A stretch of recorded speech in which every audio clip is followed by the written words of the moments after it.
We got an Ashi that's gotten sharpened in a little bit. Started to get a little thick behind the edge.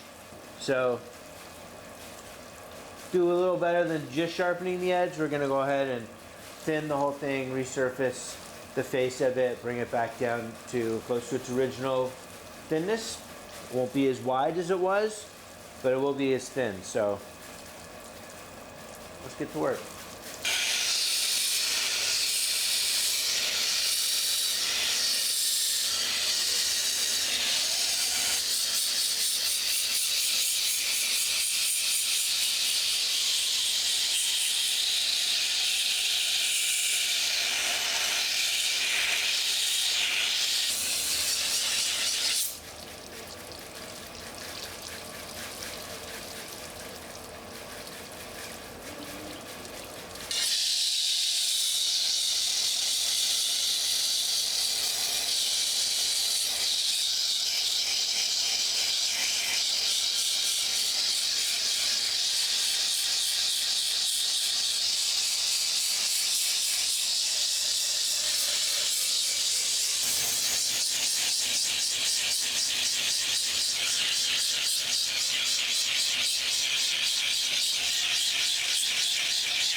So now I've ground the faces down so that it's nearly at the desired thickness. I have put in convexity on the sides of the blade, so it's definitely not flat. I'm looking for a little bit of nail going right behind the edge, so being able to bend the steel just a little bit with my fingernail. That lets me know I've definitely got a nice thin edge as I'm working. I'm also checking for the straightness, and I'm grinding in straightness as it, as it evolves. It's hard to just grind it and keep the edge, nice and straight. So, yeah, it's always cool to be able to do this with Ashi knives. Ashi do such great geometry, and these were some of the first knives that I was exposed to this type of grinding with, and going and working with them a little bit in Japan was definitely, very helpful to me to begin my work with a grinder like this. Yeah, makes such a big difference when you can bring something back to a good geometry. Having a really keen edge is really important for a knife to function, but if the geometry of the knife is such that it doesn't move through food smoothly, then it's going to be limited. It will depend on the knife as well, for how thin you want to make it. Some knives just aren't designed to be this thin, and they are supposed to be a lot tougher and handle a much wider range of jobs. But these are really ideal for vegetables and boneless proteins, and so for that, a real thin edge is really crucial. And you definitely see this in Japanese grinding, but you also see it in old style Western grinding too. So this is something that has long histories in lots of different places of the world, and there's been lots of different little solutions for creating good geometry with knives and keeping a knife tough as well, how you adjust the food release. But one thing that you don't see in Japanese knives that you will see in Western knives is having a really thick heel that can be used like a cleaver almost, and then a thinner tip. And you'll find that in old style Western knife grinds. But this wouldn't be a knife for that kind of work. Yeah, so getting there, still got some more work to do shaping it, and then refining the surface as well, taking out these scratches that the chitin leaves and giving it a little more of a blended, nice finish, and then doing the edge, of course, because can't ignore that.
So now I'm back to the Super Grover belt, and I will see if there's any little marks that come through here that I couldn't see off of the Kaiten, and look for little spots to refine.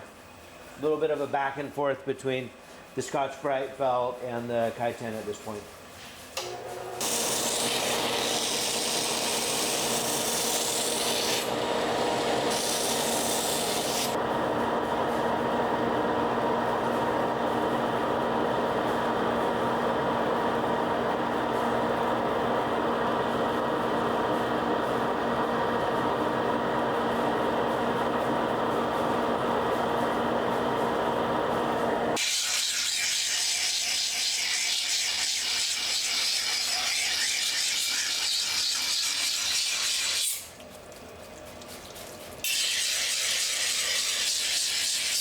So much lighter at this point.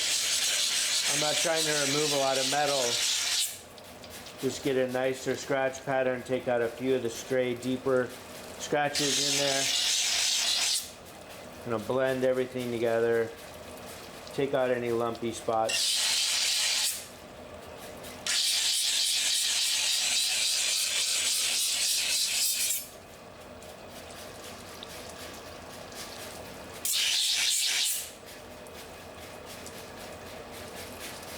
Let's see if that got it.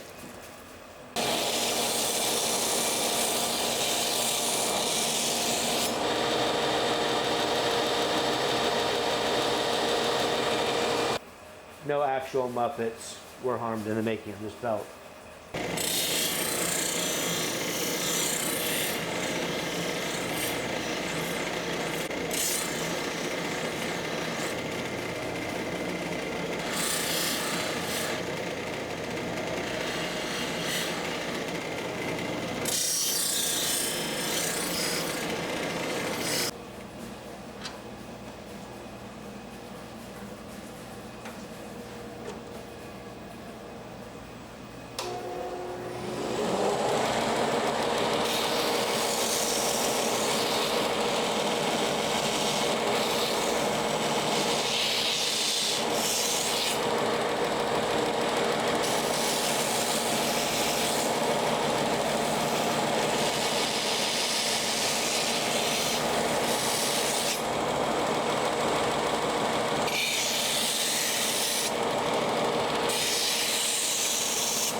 So now we've thinned the blade, brought it back to a new thin geometry, took out the coarser scratches from the Kaiten, and got a nice smoother surface so it'll move a bit smoother through food, and put the initial edge on it. Now we'll finish it up with the whetstones.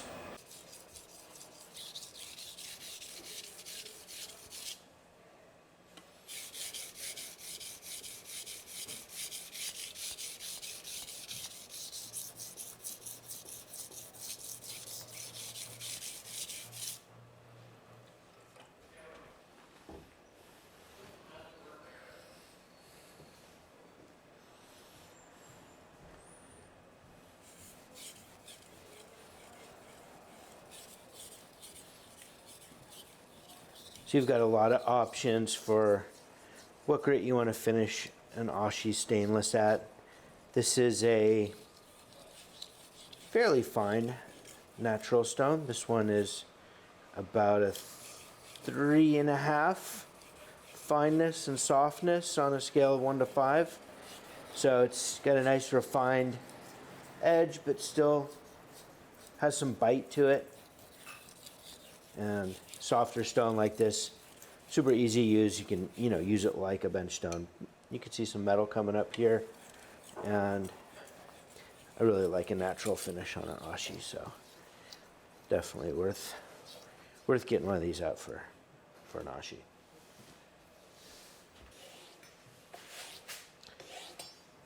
Definitely chromium oxide on its own for deburring a fine finish like this. I don't want anything more aggressive. I want to keep the scratch pattern that the natural stone leaves. So this isn't going to remove that, but it will remove the burr. And we are all done.